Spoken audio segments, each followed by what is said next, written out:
just went to the countdown, and then I'm going to go to your presentation. So if you want to watch, yeah.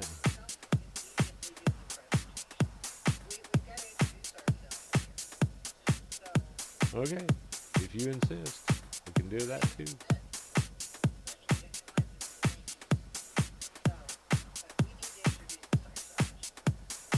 Okay. Oh, professional. Professional.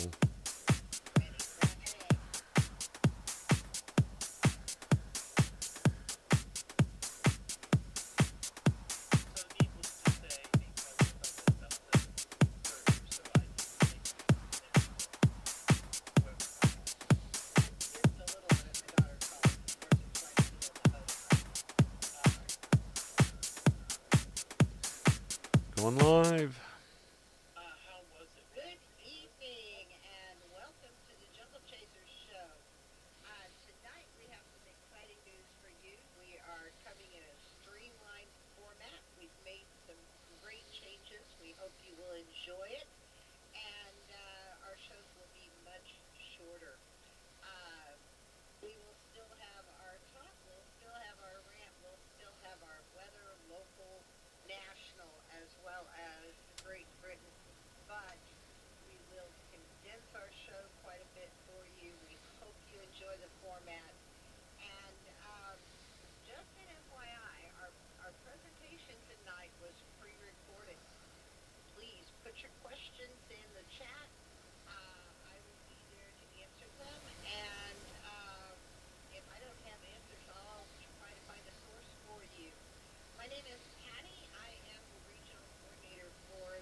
Steve. Yeah, hey, and the name here is Steve, handle KA0SPM. And I will apologize up front if we've had some audio issues, but uh, we've got a bit of a new system here, and hopefully I've got some replacement parts that make all of that easier and easier on us too as we do this. So with that, back to you, Patty. All right. Well, we've got no warnings or watches going across the continental U.S., but we do have lots of weather. I'm going to go to national first as I've got that available. Steve, if you would share my OBS feed, please. Right now, there is a line of storms that goes from roughly Baraboo, I hope I said that right, Wisconsin, down to about Beatrice, Nebraska, St. Joe, Missouri area. None of these are severe. They are bringing some much needed rain to some areas, unfortunately not to us. Um, there was earlier brief potential for severe weather. I believe now that the sun is gone, that potential is done. The interesting thing about this line of showers is it has set up along a warm front, and the temperatures on either side of that front are 30 degrees different. So persons in, say, Forest City, Sioux Falls, Rochester, they're going to be in the 40s, where persons in Waterloo, Des Moines, Moravia, places like that are going to be in the 60s and 70s. So here comes a little bit of winter. This is going to affect us uh, in, find the right one here, bear with me, uh, going to absolutely affect us. Today we actually had a high of 85, which was a new record for this date. Tomorrow we are expecting a high of 58, so almost a 30-degree drop, and this will start after midnight. So midnight will be our high for the day. And also hoping to see some showers out of this same system as it drops south. Um,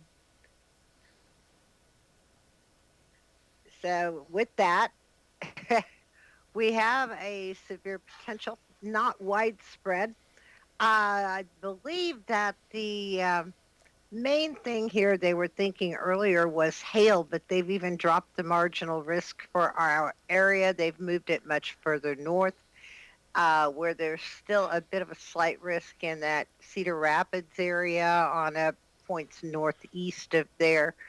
Um, Again, there are no watches or warnings out at this time. And also nationally, and big in the news, and this is horrific. There is a fire going in the Denver area um, that has grown to 150,000 acres. It jumped the Continental Divide today. It's now burning in the upper reaches of Rocky Mountain National Park. The city of Lake Granby, Colorado, was decimated by this fire today, and they are evacuating, I believe, Estes Park. I was seeing videos earlier where they were evacuating the entire town. So those of you who are familiar with those ski resorts up there, that area is in tremendous danger right now. We're hoping some of the snow they're expecting will help to abate some of this. I did hear where um, they are expecting the winds to lay back a bit, so that should help in the fire. Uh, so yeah, Grand Lake and Estes Park are the main focuses of the evacuation. Um, looking so. If you have never seen what happens when a fire grows tremendously and quickly, this is video from inside a cabin, and I believe this was at Grand Lake. This cabin is no more. The video progresses to the point where the camera was destroyed. The owner of the cabin was not home. Um, I'm assuming she got this on security camera. Not sure on the details of it, but the home is a total loss. You can see the embers start to come into the home, and then there's a flash, and the camera dies. Um, this shows the power of fire. It's just tremendous and scary. I think that's all I've got for our local and our national. Steve, if you've got what's going on in Great Britain, now's your time. Well, let me get things all set here because I don't have a full screen. We've got some international weather that's kind of important. And for Kieran's sake, we're going to start out with the UK weather warnings. And right now, they are not showing warnings. So, what we will about to talk about is apparently not of concern for the Met Office in the United Kingdom. This is the rain radar, and what we've got going here is pretty much the Ireland is covered with rain, and it's sort of moving its way in. I think I can put this in motion to where it makes some sense. But they've got a weather front that's moving from west to east across the United Kingdom. So I expect those folks are going to be getting wet. Temperatures ranging from about 45 degrees Fahrenheit and the south around London, and then it drops as you go north to up in the Scotland area, which is up here the top part. That's they're going to be getting some snow. So because we're here in the States, we don't get a really great showing of the actual weather forecasts, but met.co.uk is their site if you live in the United Kingdom if you want some weather. So the big story is winds. And just to give you guys an idea, the purple color or dark red are winds over 45 miles per hour. Um, this is a weather system that will be moving across the North Atlantic, and it will impact the United Kingdom in several days. The big story for the Atlantic. This is Epsilon, and is it a hurricane? Yeah. Looks like it. It was named yesterday. It is the 10th, I believe, hurricane of the season. I've lost count of where it is in the named storms. Um, Well, let's see. Alpha, beta, delta, epsilon. So if it's I think 10, it's 25. yeah. Yeah. This is I'm probably trying to do some of that new math. yeah. And the hurricane season is still going. It lasts until about November 1st. That little tiny word that shows there, I'm not sure if you can see it, is Hamilton, and that's Bermuda.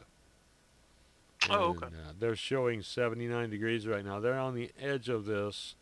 This is surface winds, and mainly surface winds are important because that's what does the damage. But when you start going up in altitude,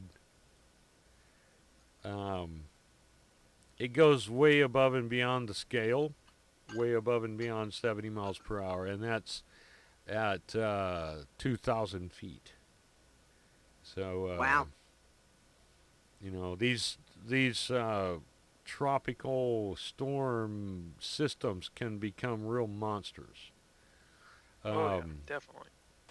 Of course, what Patty was talking about, you can kind of see where the big news is. You can see this blue stripe down through the middle. That's where the low pressure trough is, and the wind is kind of sucking in on both sides of it.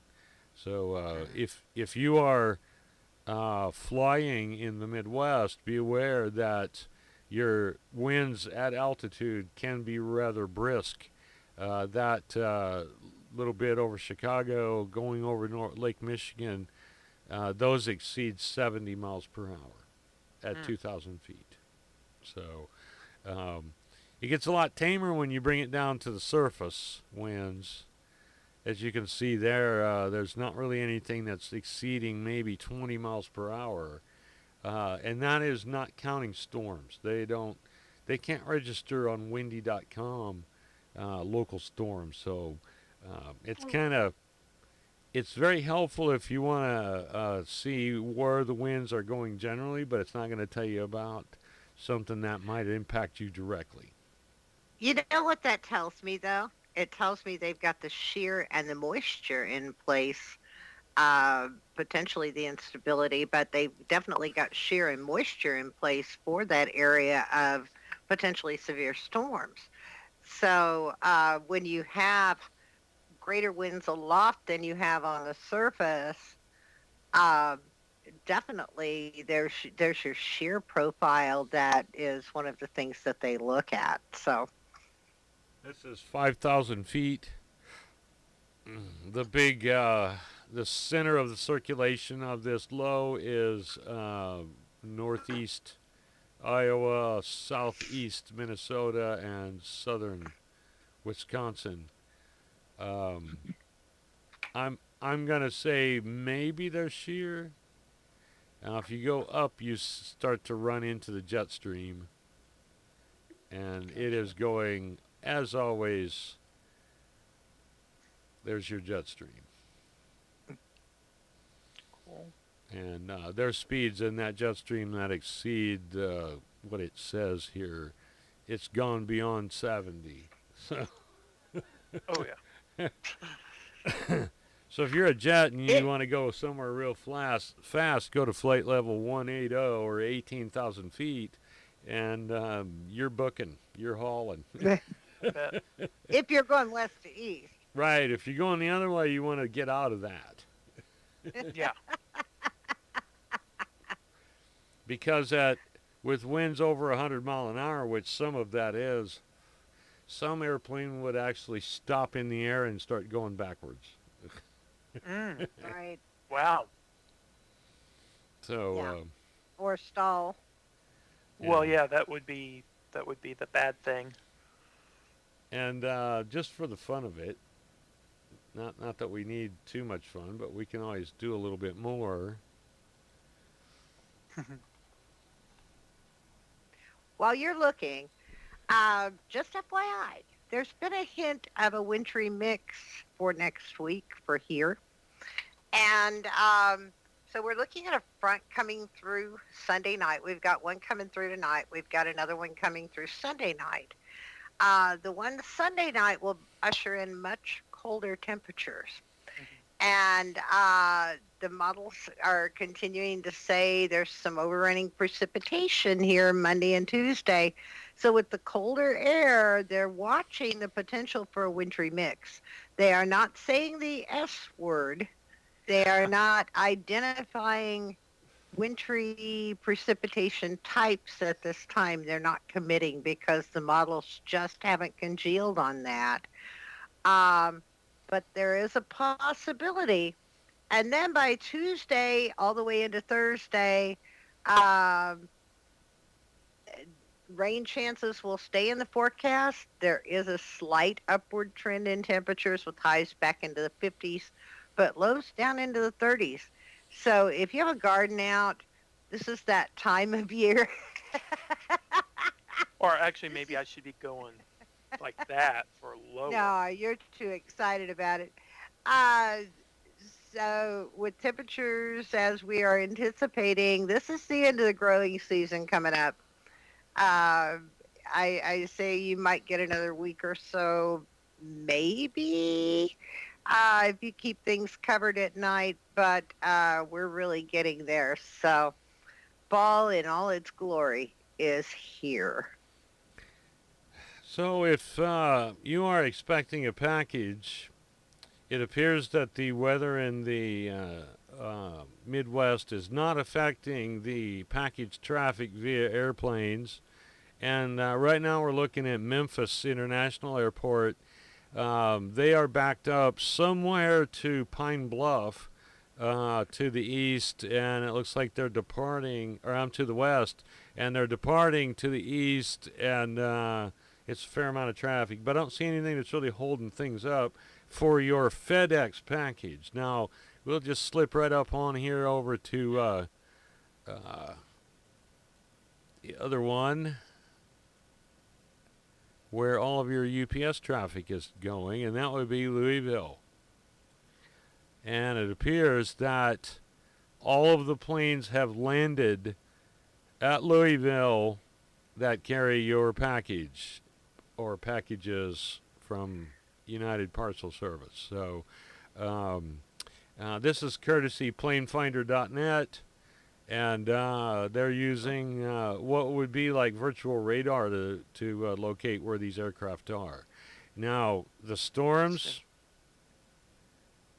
we will go up here where the storms are. You see this spot right here, Waterloo, Cedar Rapids, where there are no airplanes. And La Crosse, Wisconsin is up in the upper corner, up there along the Mississippi. There are no airplanes flying there. And the reason why is that there are storms in the Midwest. Now, honestly, I don't think Chicago, I don't think O'Hare is affected by storms. They're immune. Maybe it's all that wind in the windy city blowing the storms away. It's like a shield. Yeah, it's got to be something. So anyway, there is a fair amount of cargo traffic that travels in and out of O'Hare, and so, but virtually everyone that I see there is American Airlines or United. Although, on a more serious note, I was just now thinking, could part of that be their proximity to the Great Lakes? Oh, definitely. That that big body of water there has always had an effect, and striking thing back in the old days, WLS was the radio station to listen to when you were a kid in the Midwest because they played all the stuff they wouldn't play on the local stations. Mm-hmm. And they would always talk about, it would be like 30 degrees in Chicago and 35 at the lakefront. You're like, man, I'd want to be at the lakefront. It's warmer because the water always kept there. And in the summer, it keeps it cooler. Oh, I bet. I bet that really goes to kind of stabilize or buffer the temperatures quite a bit. Yeah. Yeah. But anyway, that's what I would consider your useless knowledge of the day.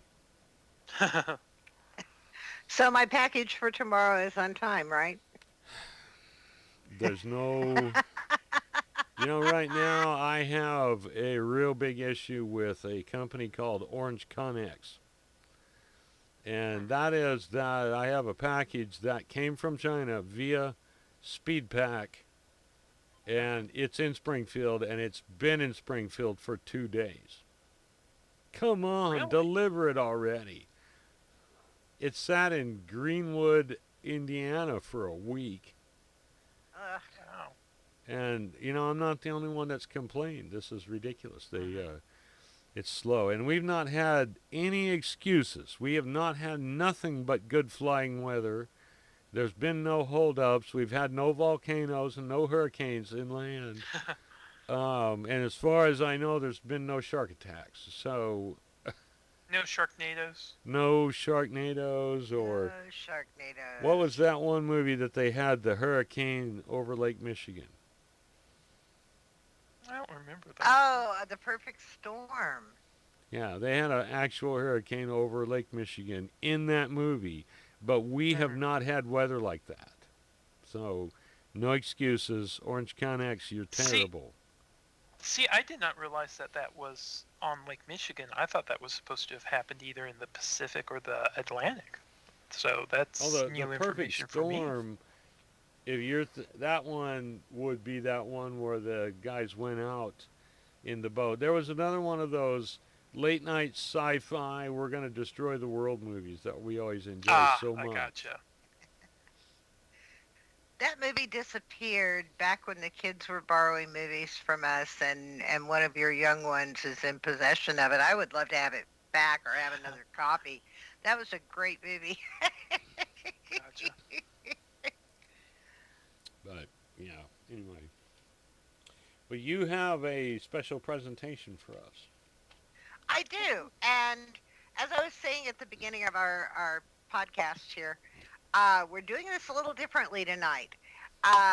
In terms of condensing our materials and making things a little more relevant and forward moving, this is pre-recorded.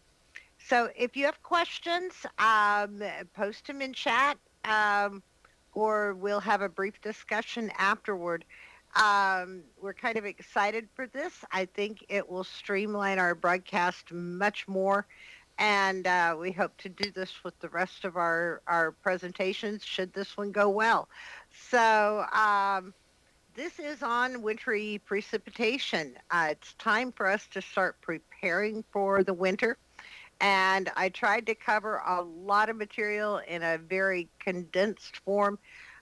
So there may be 1,000 questions on this. I'll be glad to try to answer them all. So with that, Steve, cue the video. All right. Good evening, and welcome to Winter Weather Hazards 101. It is a lot of information to be covered in a short period of time, so I have tried to highlight in here things of most interest and necessity in getting prepared for winter weather that is upon many people in our country already. So, with some winter weather potential in our own area as early as the first of next week, I thought this was a good topic to cover for tonight. And here we go. What hazards are there? How do we prepare for them? And how to safely respond? Probably more emphasis tonight on how to prepare because now is the time to prepare, not when the weather is on us. Winter weather hazards that are out there. Winter storms can create a higher risk of car accidents, hypothermia, frostbite, carbon monoxide poisoning, and heart attacks from overexertion. Winter storms and blizzards can bring extreme cold, freezing rain, snow, ice, high winds, and these storms can last for hours or days. They can knock out heat sources, power, and communication services. In particular, make sure that older adults, young children, and those who are physically vulnerable are protected from these storms in some way. Winter weather products. Let's just kick off with what do we hear from the National Weather Service? A winter weather outlook is issued to alert the public to any potential of hazardous weather that might be coming in the next 7 days. They will usually put this out in the hazardous weather outlook. Winter weather advisories are issued when winter conditions are expected to cause a significant inconvenience and may be hazardous. These could be winter weather advisories, wind advisories, or wind chill advisories. Watches issued in the winter are issued when dangerous winter conditions are possible in the next 24 to 48 hours. We may see a winter storm watch, high wind watch, or coastal flood watches. Not here, but winter weather warnings are issued when dangerous weather conditions are expected to occur within the next 12 to 36 hours, or they may be occurring. These could be winter storm warnings, wind chill warnings, high wind warnings, ice storm warnings, blizzard warnings, and for those in coastal areas, coastal flood warnings. One of the main hazards in the wintertime are auto accidents, and many people are not prepared for what they run into out on the interstate. Always know the weather forecast where you are traveling. Know the timing that they are expecting. That's a tough one in the winter because a mile or two difference can make a huge difference in impacts. Check the road conditions. All states have some sort of DOT map for the state of Missouri. It is MoDOT. It is an interactive map and will let you know where the hazards are to expect. Stay mobile. Keep your phone charged. Try to get all alerts with you. Winterize your vehicle before travel and pack an emergency supply kit. And we will talk a little more about that as we go along. Driving in wintry conditions, always slow down. Clear snow and ice from your windows and lights before travel. A lot of people forget about their lights, and I see this a lot. They do you no good. They are there a lot of times, especially in daylight hours, for others to see you. So please clear your lights. Leave plenty of room for stopping. You're not going to stop on a dime, and neither is anyone else. Pay attention and don't try to outdrive the conditions. Use your brakes carefully. It takes more time and distance to stop in adverse conditions. Most, if not all, of our newer vehicles have ABS braking. Gently hold down on your brake and allow the brakes to do their job. Elevated surfaces, bridges, overpasses, they always freeze first because of the air circulation around the moisture that gathers on them. Don't use your cruise control. You want to be in full control of your vehicle. Don't get overconfident in a four-wheel drive. They are as useless on ice as any other vehicle. It will take longer than usual to stop, regardless of what you are in. Look further ahead than usual for any traffic clues, any dangers that may be there. Trucks are heavier than cars and take longer to respond to and to come to a complete stop. Do not cut them off. This can be dangerous not only for them but for other vehicles around. Be sure to leave room for maintenance vehicles and plows. Do not follow a plow down the road. That is dangerous for them and you. Use extra caution at exit ramps. They will not have the amount of traffic on them and will likely be icier than other portions of the road. Have your car road ready. I said we would talk about this. In your vehicle, even if it's 80 degrees, say you leave Tulsa, Oklahoma, and you're heading for St. Louis, and a winter storm is coming in from the north.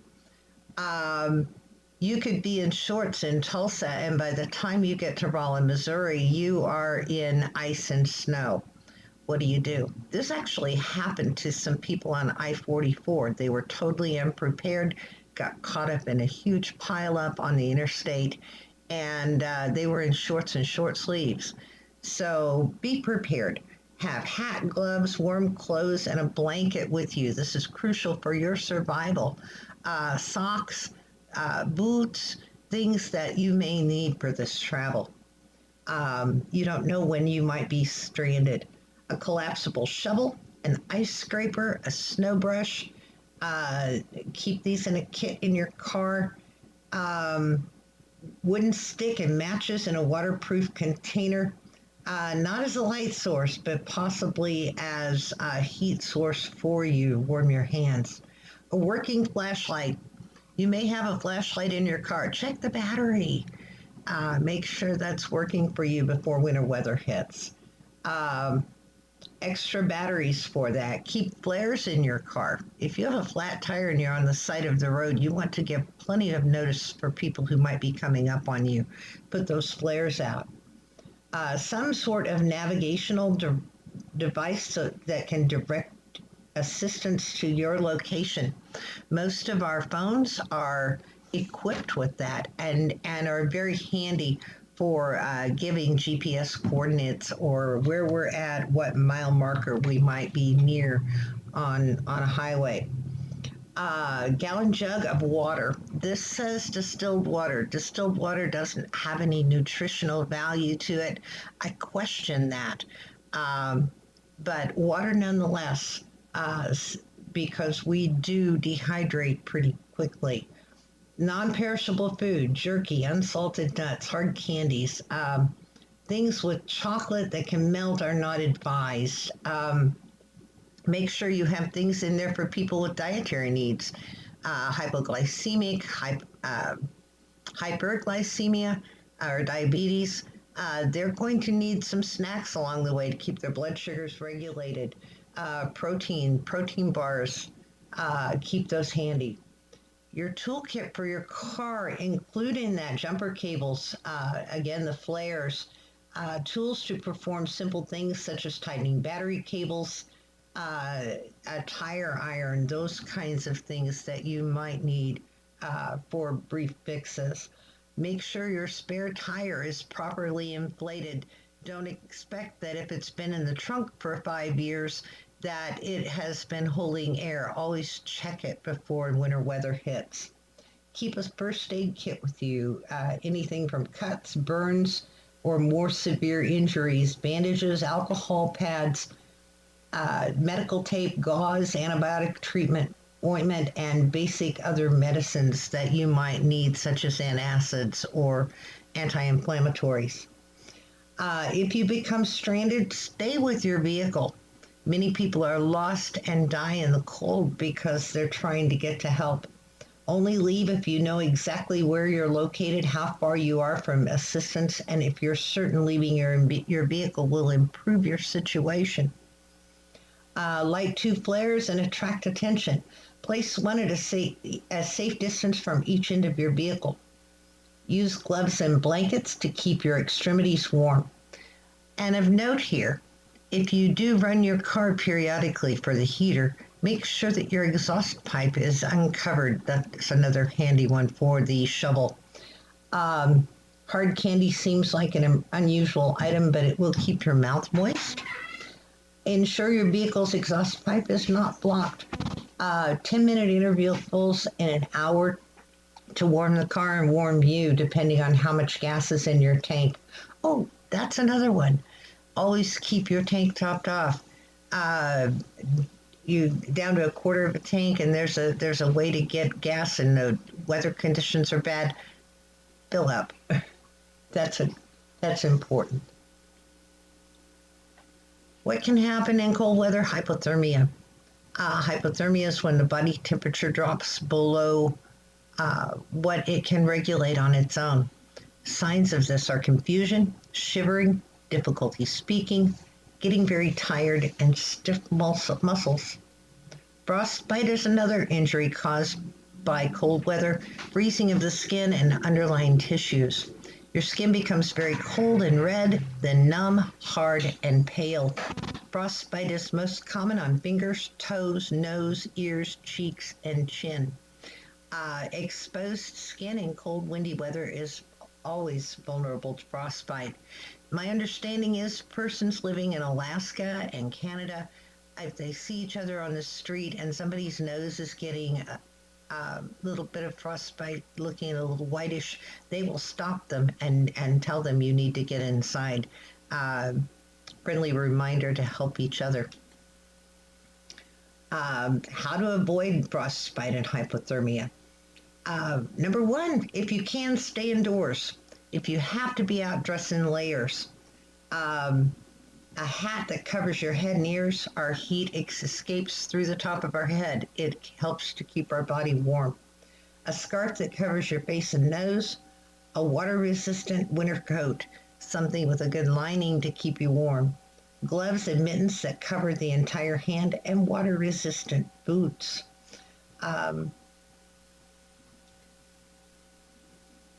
So hypothermia is when the body temperature drops below 95 degrees. And here again, the exhaustion, uncontrollable shivering, confusion, poor balance and stumbling, drowsiness, and slow, slurred speech. Numbness, gray or white skin, and firm or wavy, waxy skin are signs of frostbite. We talked about the ways to prevent that. Chilly, 2 layers is probably enough, depending on your own body temperature regulation. For some of us, chilly is a different meaning than others. But it's still warm shoes, waterproof in wintry weather, outer layer to keep out wind and rain or snow. In colder weather, a warm hat, 2 to 3 layers of clothing. The outer layer should be waterproof so that the wet weather can't get to you. Extreme cold, 3 layers, one being insulating gloves, a face mask of some kind to keep you safe. Heavy snow itself can be a health risk. Many heart attacks and strokes occur when people are out shoveling. It puts a huge strain on your heart. Stay hydrated, take lots of breaks, and only move small amounts with the shovel. Don't try to be Superman out there. At home, what do we need to do to prepare for the wintry weather? We prepare for a loss of heat, power, and telephone service. Have a flashlight and extra batteries available. There are many crank-type batteries or flashlights out there. Keep your phones charged. If you're expecting wintry weather ice storms, heavy snow, high wind can knock out power. So have your phones charged and ready for this in case of an emergency.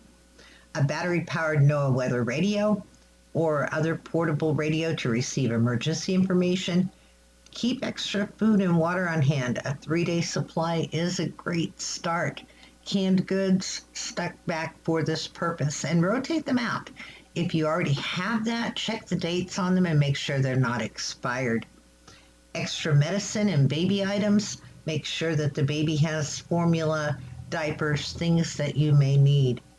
If utilizing a generator or a camp stove or grill, use them outside and ventilate properly. Outside does not mean in your garage. That can be just as dangerous with CO2 levels. Have a fire extinguisher, smoke alarm, carbon monoxide alarm. Test those alarms and make sure they work properly. Make sure pets have plenty of food, water, shelter, and medicine if appropriate. If you have to go outside, we've talked about the layers of clothing and other body coverings to keep you warm. Avoid overexertion. Keep dry. Have extra clothing on hand in case you do get wet. We need to protect our homes. Frozen water pipe. Frozen water will burst your pipe. Gallon of water when frozen will expand to a volume 9% greater than the original gallon. Ice blockage becomes more likely when outside temperatures drop to below freezing. Cold wind reaching unprotected pipes removes heat and increases the chance of ice formation. Make sure your spigots are off. Make sure your crawl space vents are closed. And insulate or put heat tape on those pipes to keep them warm.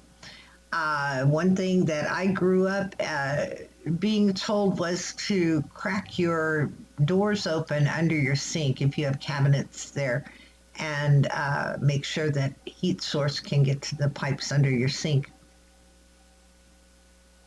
We've already talked about don't run a generator or kerosene heater inside and not in an attached garage.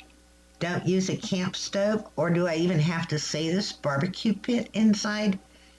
When using a space heater, move all objects 3 foot or more away from that heater so that they don't catch fire.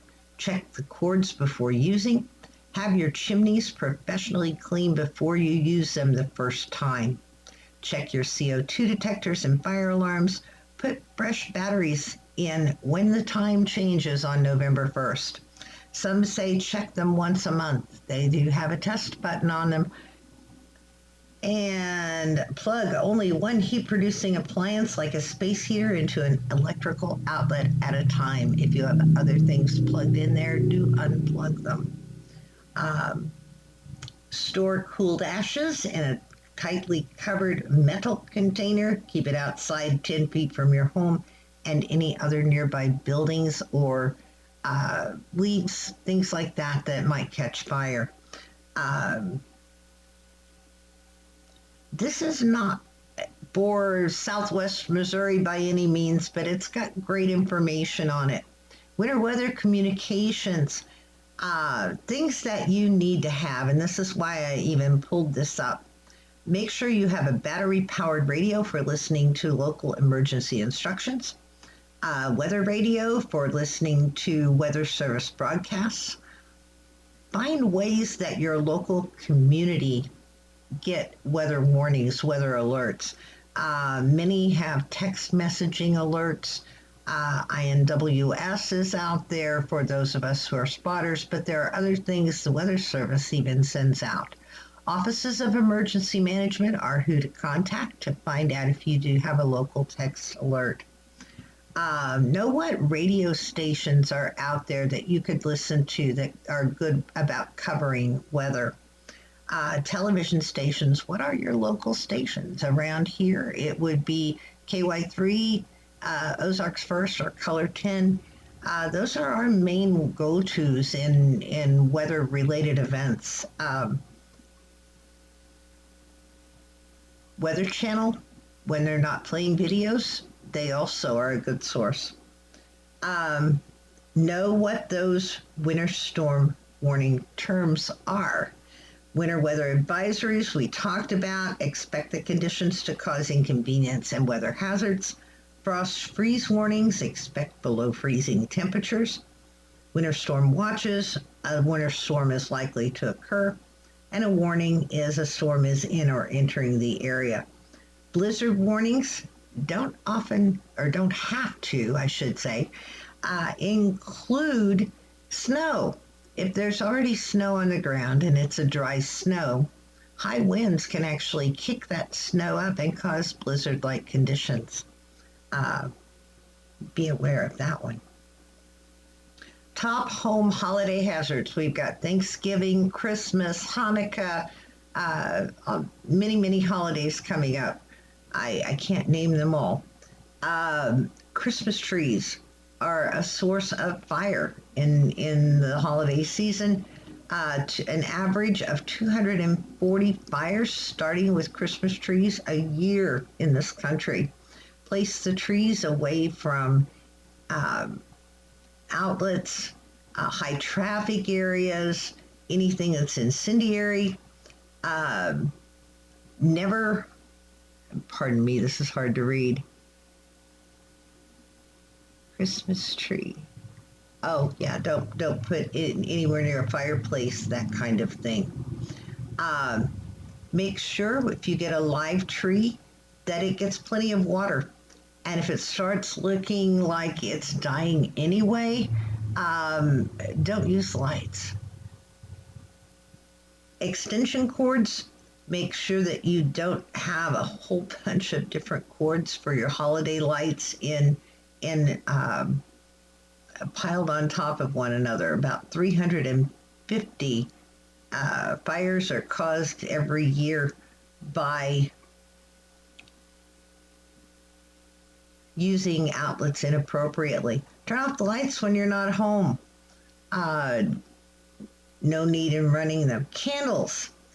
These are a high source of fire, and I don't know if you work for a corporation, but most now will say no candles are allowed. They are dangerous. When unattended, they can cause fires quickly. Holiday cooking. Don't step away from your kitchen. You have things on the stove, greasy things cooking with all those yummy holiday things.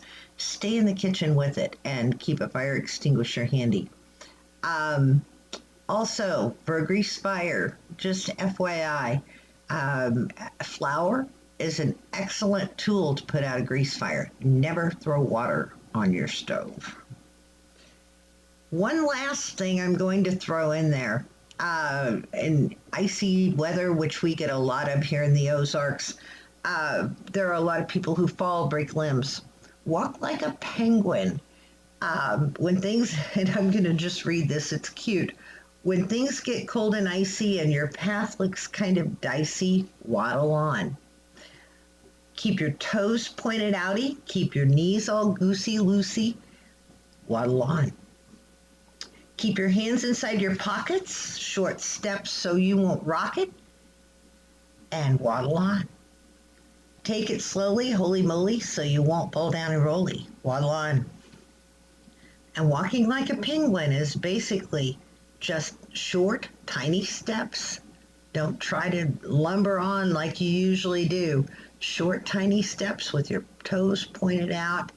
And it works, folks, most of the time. And if you do start to slip, it's easy to catch your balance with those short steps. If you're taking a long step and you start to lose your balance, something's going out from under you. And that's a lot of information in a very short time. If you have any questions, please put them in our chat. Even if you get to this late, we will be glad to come back and answer those questions for you. We're trying to trim up our approach and not go 2 or 3 hours anymore. So doing a pre-recording of this is not live. Please, any questions, if we don't have the answer, we'll point you to a source or get the answer for you. Thanks again. God bless.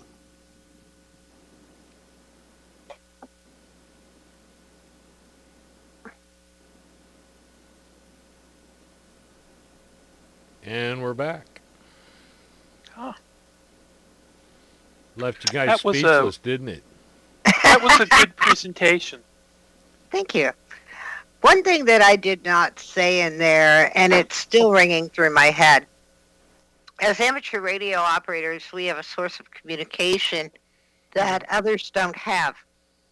And, you get out in the wilds and you get in trouble in winter weather and you have no cell service. That's not showing on my. Eh, there it is. No cell service. What do you do to get help? Um, the instinct is to get out and start walking toward help. Well, if you don't have cell service and you haven't preloaded maps in your phone or don't know how to use maps, uh, it's a scary proposition because often people get lost and when they're found, it's too late. The other thing I did not say in there that it strikes home with me. Always let somebody know where you are going and about what time you expect to get to your destination and what route you're taking, Mhm. so that if you don't show up, uh, they have a way to retrace your steps and find you. Um, the probably two key points that I left out of there that need to be said. Anything else you guys can think of that I may have missed in that? Because I was trying to jam pack it into about a 20-minute presentation. No, I don't think so. I liked it. I liked a lot of those graphics that you use that kind of had the different lists and had different things and stuff on it. It's always nice to kind of get both that audio and visual representation. Some people hear it better and retain it more. Some people, oh, if I see it, then I'll remember it better. So I liked having both there. Good. Well, thank you. And I have to give weather.gov a lot of credit for most of those. I think a couple of those were off of educational sites, but most of those were weather.gov from various sites. So Gotcha. I appreciate them doing that. Ready.gov also was another source and Hmm. a great place if people are looking for information on winter weather, winter preparedness. Ready.gov/winter Hmm. is a great source of information. In fact, I'm writing those down.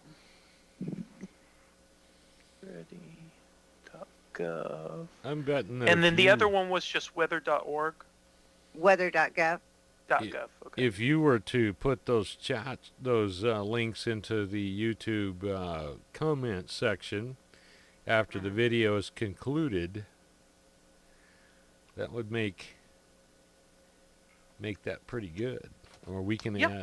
add them on the comments afterwards. I need to edit because it's winter storm information, but it's also version 2.0.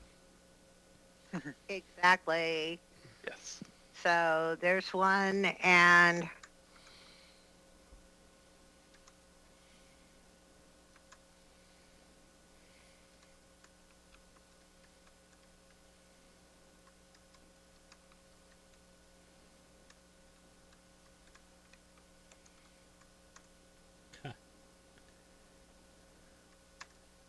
And we're sitting here doing. yeah, typing. It's hard to type and talk, Yeah.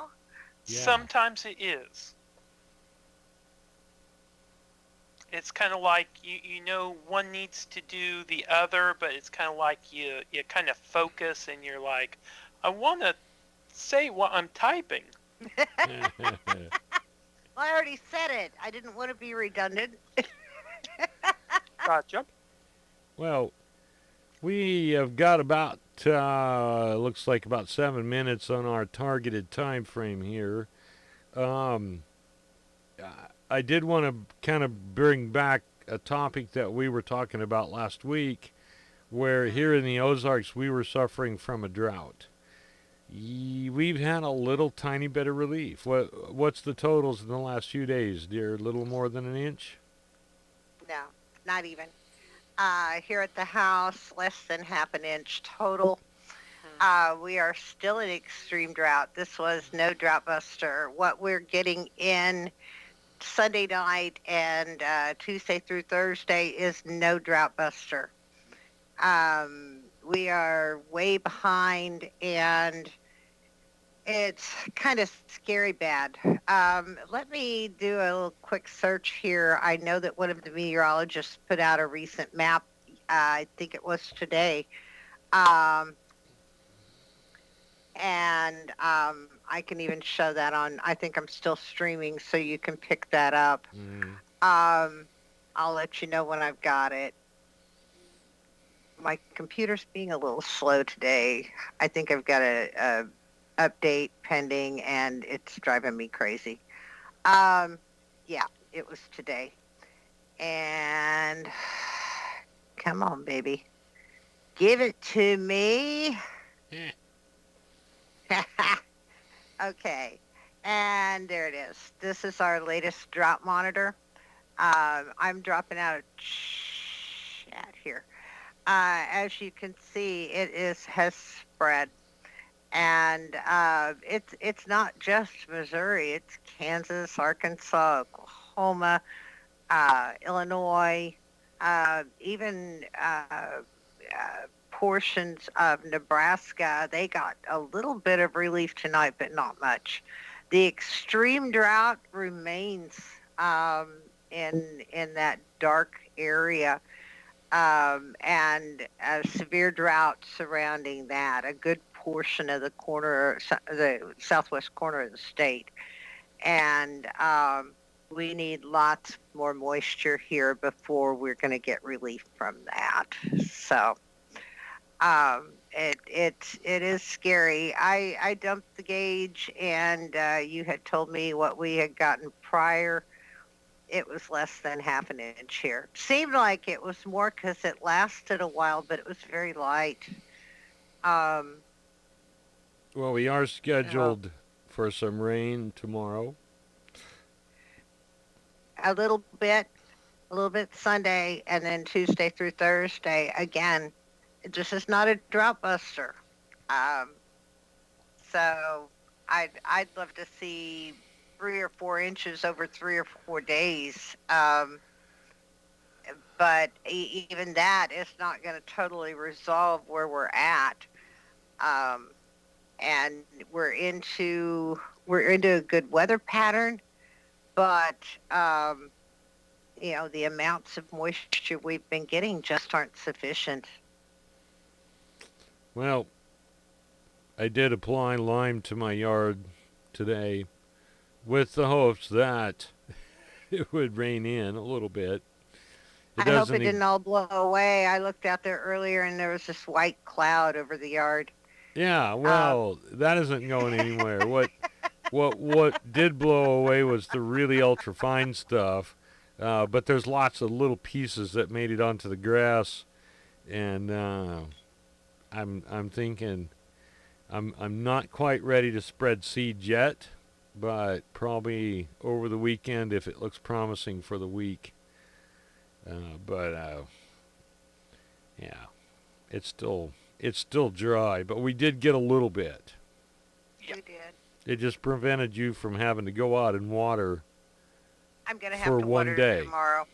Yeah, and I didn't think that it had broken the drought by any means, but every little bit will help. Yeah. Yeah, I need to water tomorrow just because we don't, in case we don't get much out of this system, I'm going to have to see what things are doing tomorrow during the day. Again, as kind of a closing remark here, be prepared tomorrow. Our temperatures are going to drop through the day, and you may even want a winter coat by drive time going home, but at the very least have a jacket, something probably waterproof. We're hoping for some moisture out of this, and be safe. I had a rant planned, and for the life of me, can't remember now what it was. I should have written it down.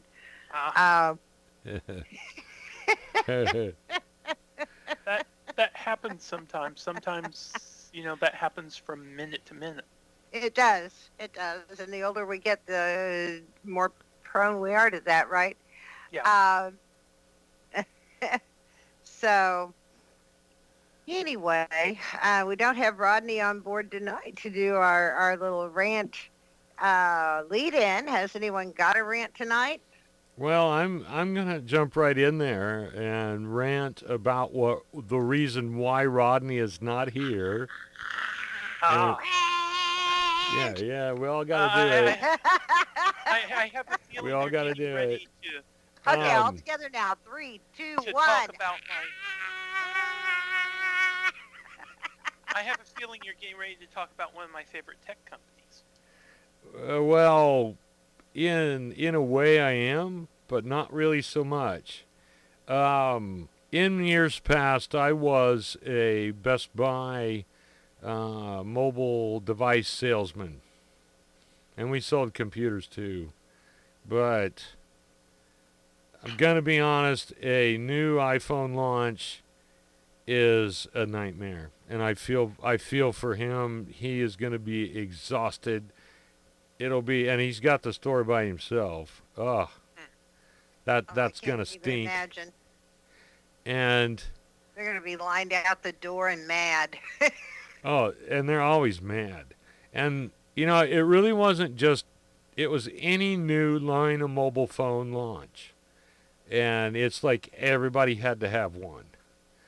Any popular tech, it's like around the block and around the next block and around the block after that. When the Windows Surface tablet came out, it was disaster, just ridiculous. I bet. But that's my rant. It's like, ugh, and it's hard to do a job in this town that isn't that or some kind of service of that, because we're kind of the call center capital of the world in this part of the world. And you know I feel for him, poor guy. Dadgummit. I remember my rant. You Ah. do.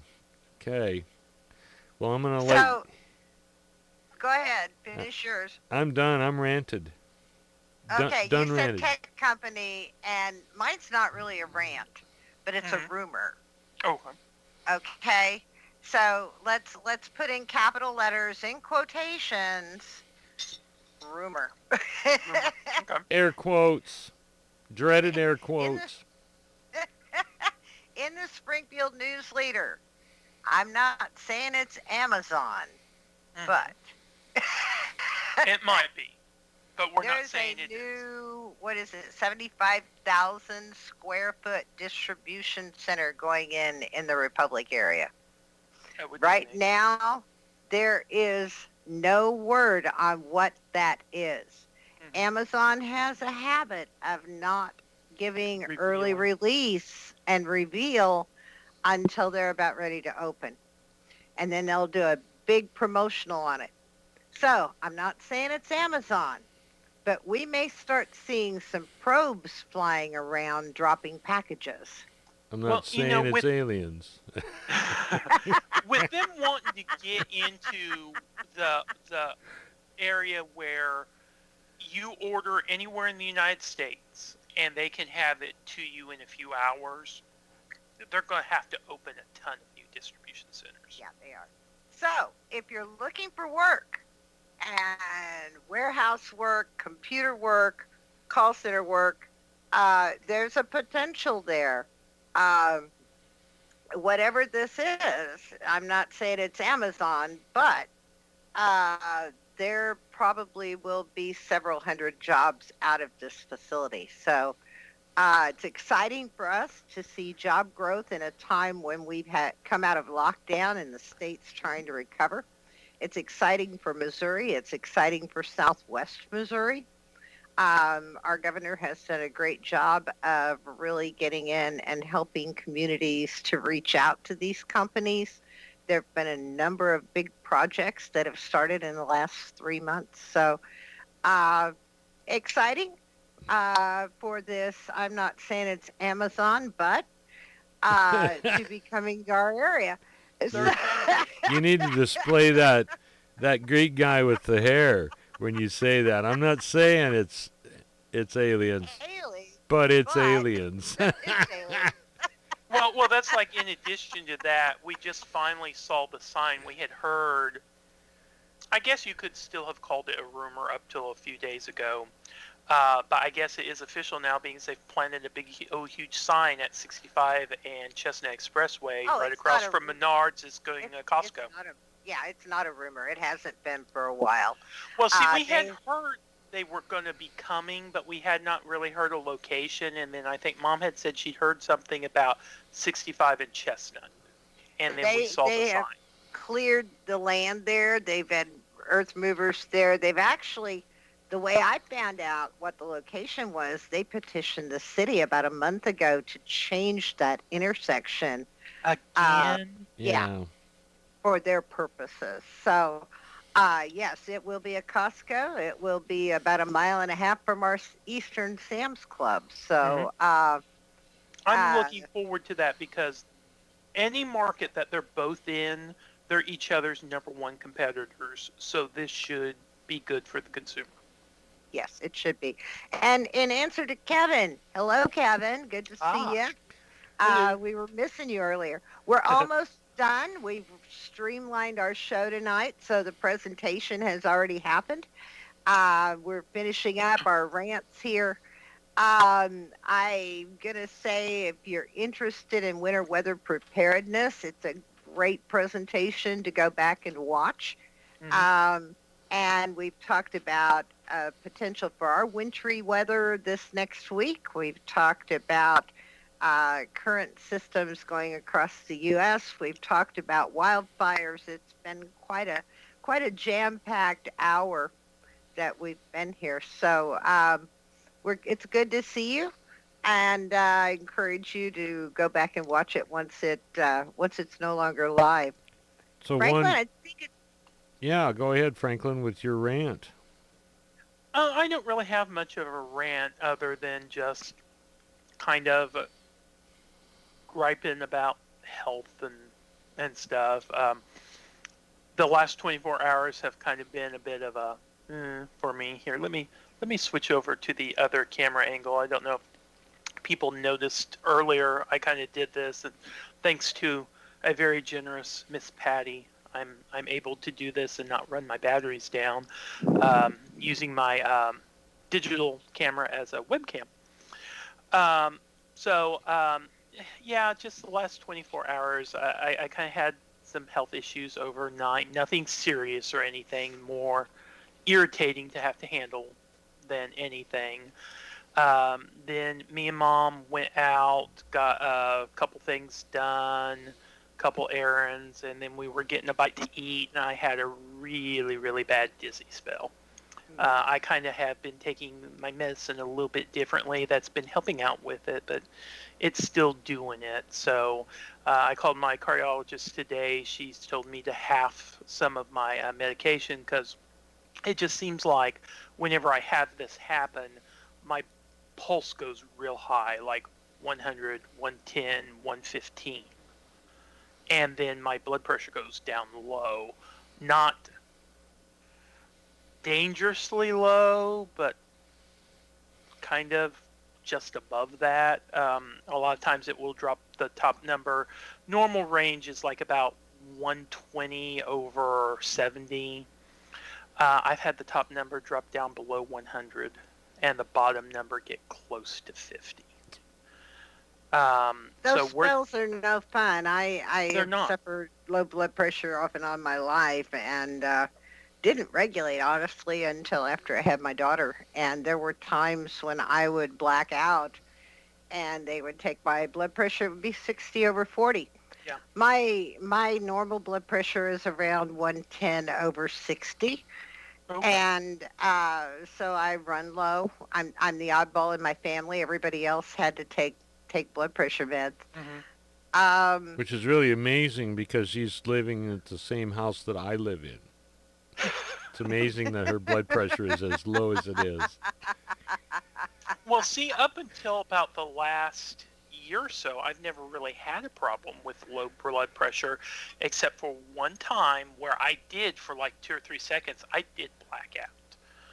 And they took Mom took me to the hospital and they kept me overnight for observation.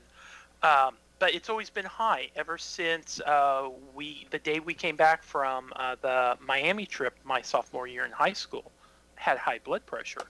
Then after I left one of my previous jobs, we won't say which one, but it may possibly be the people who do with the fishing and the hunting. I My was blood, thinking the other one. oh no, my blood pressure has been like clockwork since then. Normal, fine. So, in consultation with my cardiologist today, and then I had my annual checkup the 1st of October. I think she's thinking it may be related to some of my heart medication. I take 4 different pills. Only 1 or 2 really is for blood pressure. The other 2 are for a couple other things, but they affect blood pressure as well. So I was taking everything kind of all together, except for 1 pill that I take twice a day. And then she told me, well, kind of space them out. Take 2 in the morning, take 1 kind of midday, like around when you would have lunch, and then take the other 1 plus your second pill of an evening. So I've been doing that for about 3 weeks now, and the frequency of these little dizzy spells have went down quite a bit. But I'm still every once in a while having one, and then this one this afternoon was a biggie. We basically we came right home. I laid down and slept till like about 7:30. And just kind of what I'm getting is I get lightheaded. I get almost on that verge of feeling like I might pass out, but I haven't. I get kind of like the little stars in front of your eyes. Anything that's like white or real bright just looks like, I'm going to use a photography term so people might not know what I'm talking about. Everything looks super blown out. So if you've ever seen like a photo where the whites and the highlights are just like super bright and there's hardly any detail at all, that's what I'm talking about. And then a thing that's kind of got me concerned that has been added in about the last 6 months or so is my hearing out of my right ear will get muffled, like I've got my hand over my ear. So, have you had your inner ear checked? I had my what checked? Inner ear. Well, my doctor kind of looked at it because see here, probably about 3.5 months ago, I'd approached my general practitioner about this, and he looked in my ear. I had some wax buildup, which is not uncommon on my dad's side of the family. Dad used to have an unusual amount of ear wax buildup. My grandfather pretty much almost every 3 to 4 months had to go into the doctor, and they actually had to irrigate his ears because he had so much natural wax buildup. He did that, and then he scheduled for me to wear the heart monitor for a week, which never would transmit any data. So I eventually took that in, and my cardiologist, I think, was wanting to try to adjust my medication first and see if that had anything to do with it. If that does not significantly help, she may repeat me having to wear the heart monitor again.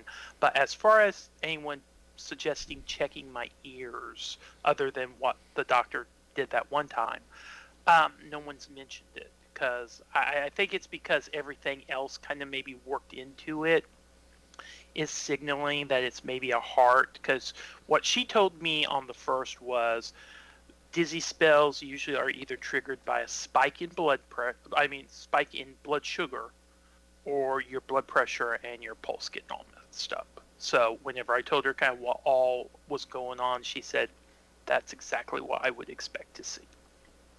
Okay. So I think she's thinking it's heart related, or at least not necessarily heart, but maybe I'm taking too much blood pressure affecting medication.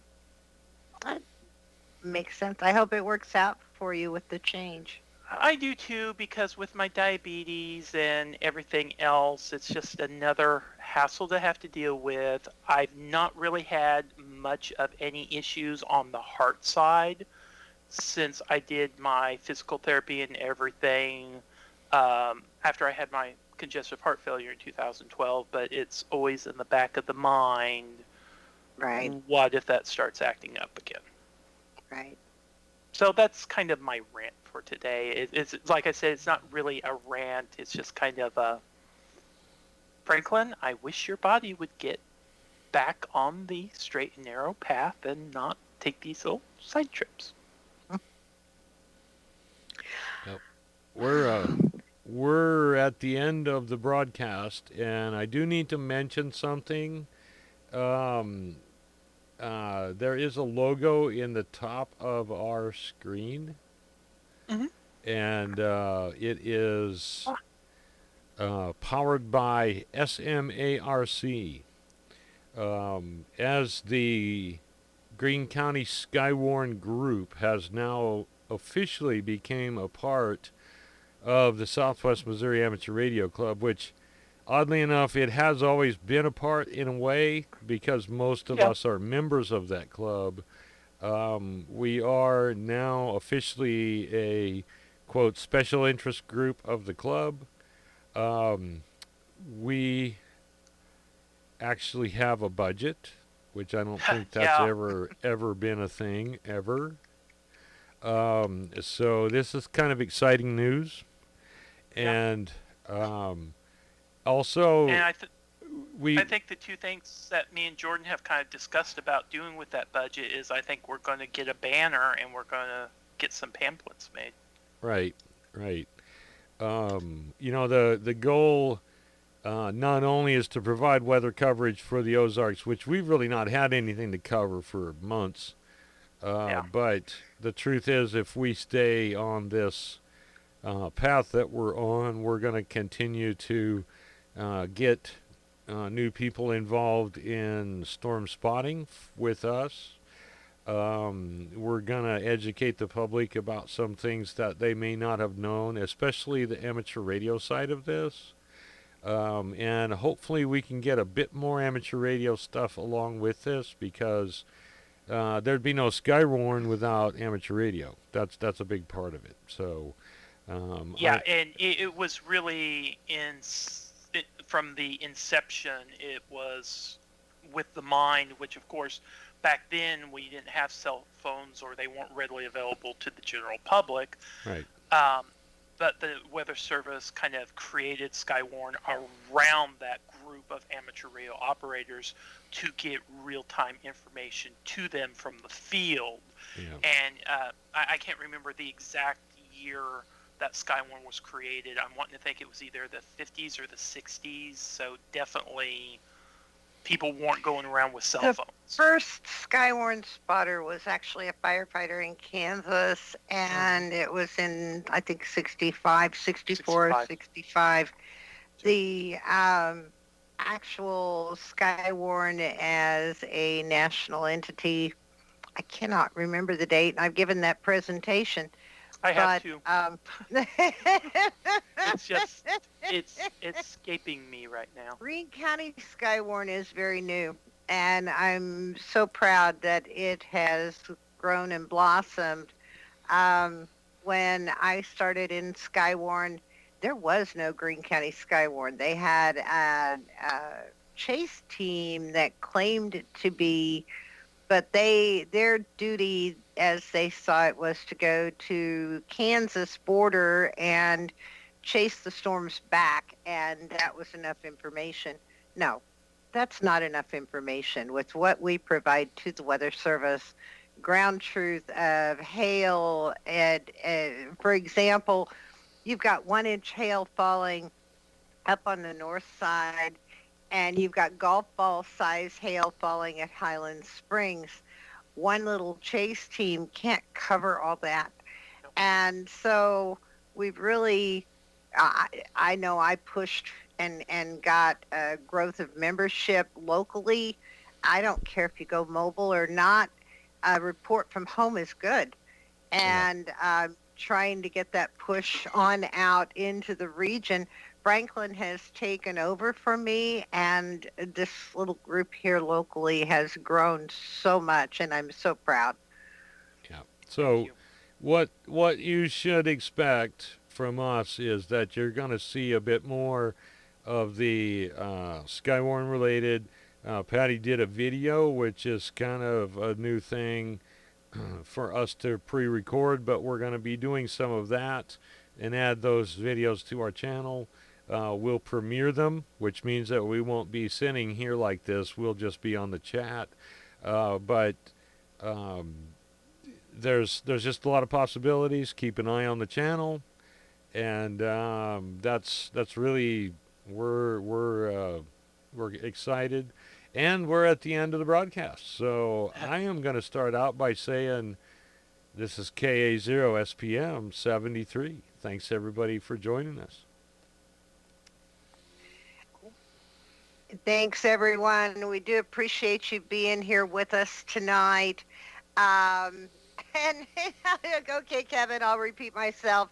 They're talking wintry mix possible with a system coming in late Monday and Tuesday.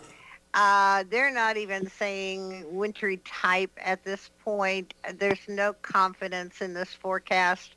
I don't think we're going to be playing in the snow anytime soon, honestly. So sorry to break your heart. And with that, 73, I encourage everyone who came in late to watch this after it gets posted. We've got some great information in there for you tonight, and we're going to keep it short. So 73 and 88 from KD0 AEL, please like and subscribe. And this is Franklin KD0RSJ. Hope everyone enjoyed the program this evening. Also, if you are on Facebook, we now have a Jungle Chasers Facebook page that you can become a member of or like, and I'm sure we'll probably be posting some stuff there associated with the show as well. And just as the Greene County coordinator and now appointed director within the Southwest Missouri Amateur Radio Club, I just want to thank SMARC for really throwing its support behind Greene County Skywarn, making us an official part of the club, even though unofficially it has been, I think, since its creation.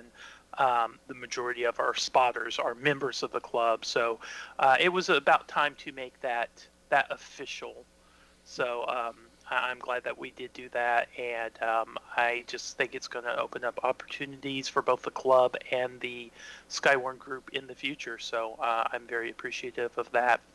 I'm appreciative of all of you who watch the live stream, whether it's live weekly or if you go back and watch it afterwards. So definitely keep that up, and just 73's best wishes, and hope everyone has a great rest of their evening and upcoming weekend.